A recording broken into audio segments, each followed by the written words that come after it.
So what are the advantages to an LEM trigger that the market didn't really realize, but that some of us still enjoy? I don't think anyone would disagree that a short light single action trigger like a 1911 trigger is about as shootable as it gets. The problem is that particular type of trigger brings a particular type of gun with it. Not everybody wants a low capacity, relatively heavy gun.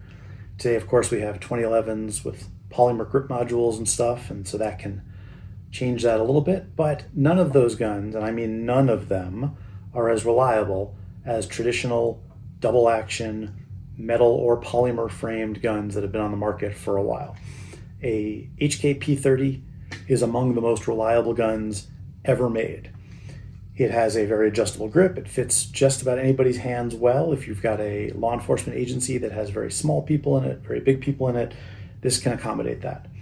Generally not as true with 2011s. I know some very small-handed people that shoot 2011s and shoot them well, but they are the exception. So if we can agree that a high-capacity, relatively lightweight, incredibly reliable, durable gun is a desirable thing, but we want the shootability of a 1911 or a 2011 without the problems that 1911s and 2011s can give us, the P30 LEM is a fantastic option. First of all, from a reliability standpoint, the magazines are among the highest quality pistol mags ever made. They work really well. They carry 17 rounds. It's not a gigantic grip. It just works well as a package. It carries well. It shoots well. With the LEM in particular, when you've taken all the slack out, you basically have a flat 90-degree 1911 type trigger. It moves a very, very tiny distance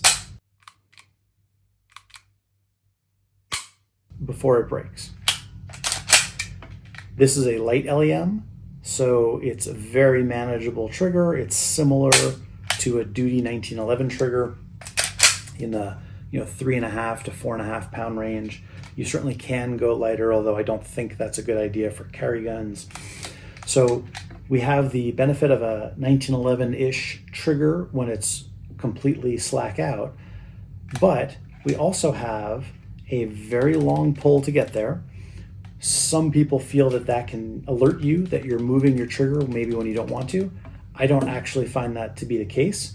That's not a concern for me with double action guns in general. I'm not trying to use the trigger to tell me that I'm doing something I shouldn't be doing. Rigid trigger finger discipline and coolness under pressure and having some experience with this is very beneficial. But I do not want my finger on the trigger if I don't want the gun going off. I am not hoping the trigger is going to solve that problem for me. The reason I like the double action trigger is really because of the hammer. You can see the hammer going there. When I lay my thumb on the hammer, and I'm not pushing into it, I'm not fighting the gun, I'm just laying my thumb on the hammer. If I try to press the trigger, I literally cannot press the trigger. You can see the hammer's moved a tiny bit, it pushes my thumb out just a little bit, but I cannot make this gun go off. I can put two hands on the gun, and I cannot make this gun go off. And so when I'm reholstering, when I'm done shooting, if I'm under stress, if I'm running around, if I'm cuffing somebody, if I'm doing different things, holstering my gun with my thumb over the hammer means I cannot shoot myself. I can't have an ND. This is a huge advantage, in my opinion, when it comes to humans under stress with weapons. So the LEM gives me that benefit, just like a double action or a DASA gun would. But it also gives me an incredibly short, light, single action like trigger. We've already talked about in other videos how we maximize our use of that trigger so that it's as fast as we want it to be.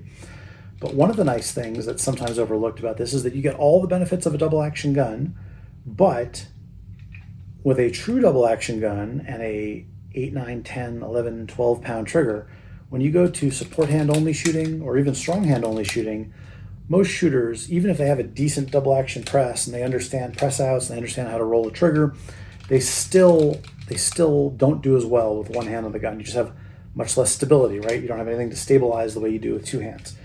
With an LEM, I'm now shooting a single action trigger effectively, and so my one-handed shooting or my support-handed shooting is made much, much easier in that regard. And so I kind of get the best of a double action trigger with the best of a single action trigger, all in a package that is among the highest quality, highest performing guns ever made.